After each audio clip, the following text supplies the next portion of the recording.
Hi, and welcome to Occam's Razor, where the simplest answer is often the truth and common sense reigns supreme.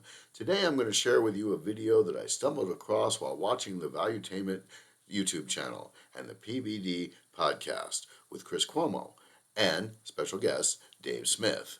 And I'm going to focus on Dave Smith because he's not a Trump supporter. So leave a comment, like the video, please subscribe to the channel, whack that bell, because here we go. Trump, a convicted felon. Reaction to it yesterday, let me just read some of the stuff. 34 counts, we know it. Up to 136 years he can go to jail. The $130,000 payment to the adult film actress Stormy Daniels, et cetera, et cetera. When you saw that, Dave, your reaction to it? Well, I mean, look, and I know this is like a disclaimer, but it is just the truth because just so you guys know where I'm coming from, I am not a Trump supporter. And a lot of my audience wishes I was. I've been a sharp critic of Donald Trump through his entire administration, not for the reasons that the corporate press is a critic of Donald Trump, for different reasons, but look, this is just so obvious. I mean, for anybody who's being honest with themselves, look at this. This is a maybe misdemeanor that it's a glorified misdemeanor that they've turned into 34 felonies. It is totally appalling. This is a result of the justice system being weaponized, and they had this in New York where they know, I mean, getting a jury to convict Donald Trump in New York is pretty easy. People hate his guts there. And it's a major moment in the history of the United States of America. You know, one of the things that I hear a lot of Trump critics will say, which to me is the most, you ever hear the red pill, blue pill analogy? Like, in the Matrix, you either have the red pill or the blue pill. It's the most blue pilled thing I've ever heard, where they go, no president is above the law. You go, except all of them are. You know what I mean? Like, all previous presidents are above the law, and there's been major crimes committed by presidents throughout the entire history of the United States of America. I mean, obviously, people know that George W. Bush and Dick Cheney instituted torture. Barack Obama had American citizens drone bombed without charges pressed against them. I mean, there's all types of things that you could prosecute former presidents for, and there's all types of war crimes that you could prosecute Donald Trump for. But they don't go after him for that, because then their next guy would be open to being prosecuted for war crimes. So they're going after him for every little thing that they can get. Look, the United States of America, our government has done some bad things in our past. We've lied the American people into wars many, many times, World War I, Vietnam, Iraq. This is something different.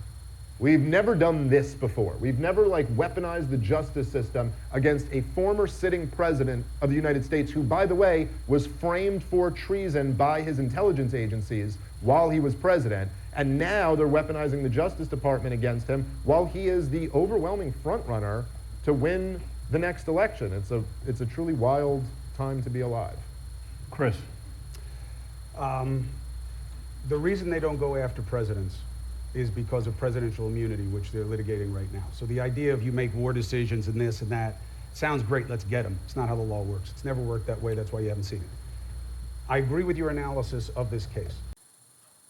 Quick, because I don't agree that it's presidential immunity that's the reason why previous presidents haven't been gone after. I mean, look, when Barack Obama was first elected, remember, this is not Barack Obama the president, or it's the very beginning, but this is Barack Obama the candidate in 2008 who was talking about ending wars and closing Gitmo and reinstituting habeas corpus and all these type of things. Right. And there was a lot of pressure on him from his left-wing supporters to prosecute George W. Bush and Dick Cheney and other top members of that cabinet for war crimes that had clearly been committed.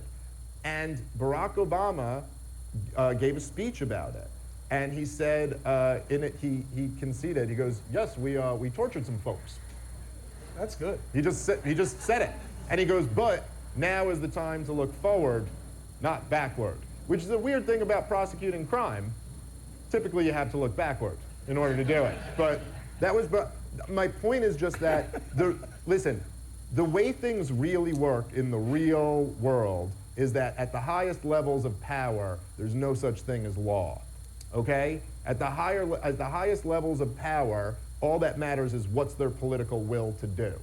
And the truth is there was no political will to try George W. Bush and Dick Cheney for war crimes. There is political will to stop Donald Trump for this. And look, I know you're a lawyer, and I'm sure you would kind of agree on this, that look, if you had Donald Trump on videotape stabbing someone or something like that, or you had some clear crime that he had committed, and you went, look, we typically don't go and prosecute former presidents, but look, I mean, this is just so like egregious, we cannot. This is, every single one of these cases are novel legal theories where they've come up with some philosophical way Well, where not they all can of them, but spin. these two New York ones, yes. Okay, fine. Where they can spin this into something that they never would prosecute otherwise. Just so everybody understands, a hush money payment isn't illegal. No. It's not illegal to pay someone to say, hey, don't tell anyone No, about it's just this. a contract. That's right, it's just a contract. What they're saying is that this was a campaign expense and he didn't itemize it on his business records the right way. And with Cohen's testimony in this, I mean, it's pretty wild that they actually got Well, they got convictions him out because of this. the checks, okay?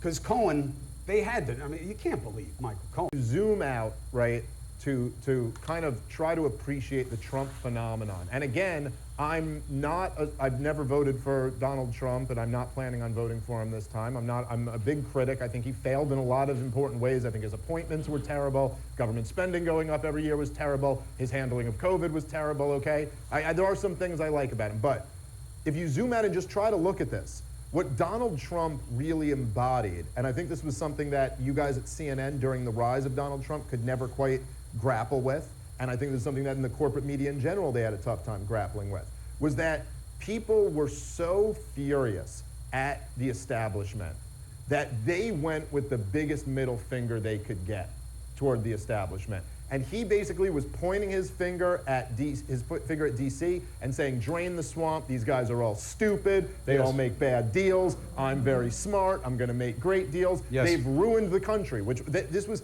even at the center of his slogan, Make America Great Again, there's an accusation in there, right? That's like, you ruined the country. Yes. And now I have to come back and save it.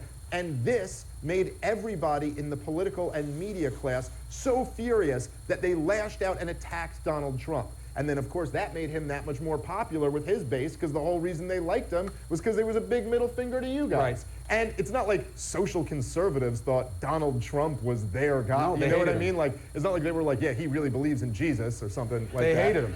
But then, as he starts pissing off all these powerful people, so that he has the entire media class against him. Then you have, between the Hillary Clinton campaign, the Steele dossier, and the CIA and the FBI getting involved, they all basically try to frame him for treason. And they do this for years. You don't think Comey gave Hillary a mortal injury near the end of that election? I think he was, yes, I do, but I think he was forced into it. Really? Yeah, I think That's basically, interesting. well, listen, let me just make the point I'm making, and we could get into that if we want to.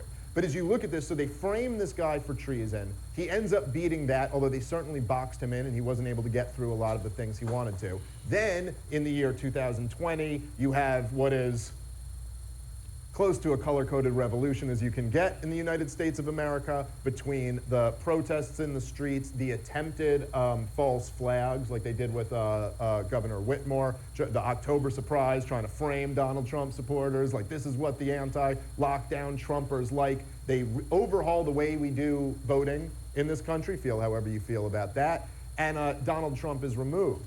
Since then, he announces he's coming back running for president, and then the Justice Department is weaponized against him. His home in Mar-a-Lago is raided. All of these cases come down against him. I know Tucker Carlson made this point once, but we are escalating here. You kind of wonder, if you map this thing out, where exactly are we going? And it seems to me, from my perspective, that the most powerful people who really run the government, and this never comes up on CNN or MSNBC or Fox News, but shocker, American people who are actually a lot smarter than the people of those networks think you are. Did you know that the government isn't run by democratically elected officials? Were you aware that there's shadowy three-letter agencies that have much more power than the democratically elected officials? Well, those people are letting you know that Donald Trump is not acceptable, and he will not be president of the United States again. Now, what they're prepared to do to make that happen, Well, yeah, that's the big question. We'll see. He may I be. wouldn't put anything past. Okay, well, there you go. Did you like that? I did. I left a link for the whole podcast in the description below. Dave Smith, not a Trump supporter. In fact, calls himself a Trump critic. Didn't vote for Donald Trump, and he's not going to vote for Donald Trump. But his commentary is insightful, it's open minded, and it's honest. And he lays down a bunch of points that I don't think many people knew. But it's an opinion of the weaponization of the Department of Justice and this administration's attempt to keep Donald Trump from ever becoming president. He said that he doesn't believe the three-letter agencies, the unelected people with the real power, are not going to let Donald Trump become president because they find him unacceptable. The problem is, this is not a democracy, it's a constitutional republic. And it's we, the people, who get to choose our president, not unelected bureaucrats and three-letter agencies and the Biden administration colluding all together to keep Donald Trump from becoming president. But that should scare the hell out of you, whether you like him or not, whether you're a supporter or a detractor. It doesn't matter. Let the election be fair. Let the people decide. Let us find out who the people want to be president of this country and then support him. This media won't even call Donald Trump the former president of the United States. It's disgusting. They call him Trump as if that's a negative. But the very same people who are against Donald Trump were his friends and his supporters before he announced his run for presidency. But from the minute he said he was running for president, the mainstream media went to work to destroy this man, to make everybody fear him, to make everybody think that he's a racist, a xenophobe, an anti-Semite, and the next worst thing compared to Adolf Hitler. But that's disgusting. They've never played his speeches in full. They've never given fair commentary, and they've never allowed the American people to form their own opinions about who this man is or isn't.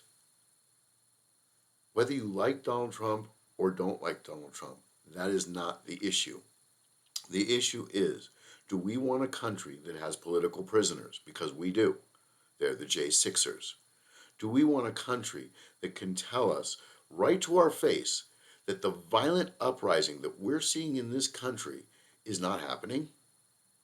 Do we want a media that says that crime is down when we know it's up? Do we want a media that says that the economy is strong when we know that it's failing? Do we want a media that says that the president has the right to form laws by executive order when he doesn't?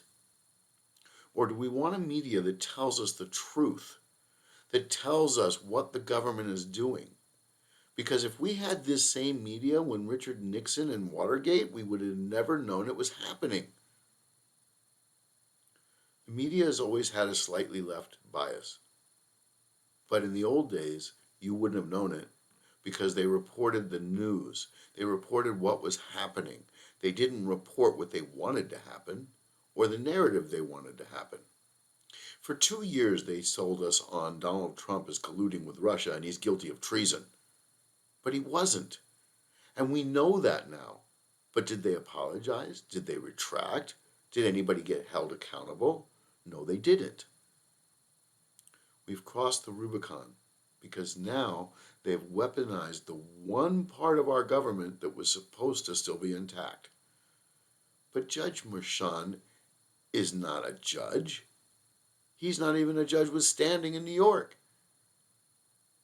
He should be investigated, and he should have been recused. And yes, Donald Trump has the right to appeal. But that's not the point because the appeal won't happen before the election.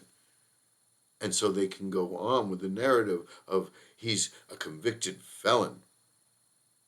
But he's not. It's the media that is forming an unacceptable narrative that Donald Trump is not fit to be president because the powers that be have deemed him to not be an acceptable candidate. because they fear him because he wants to return power to the people. But it's we the people who choose the government of this country, and we get who we deserve.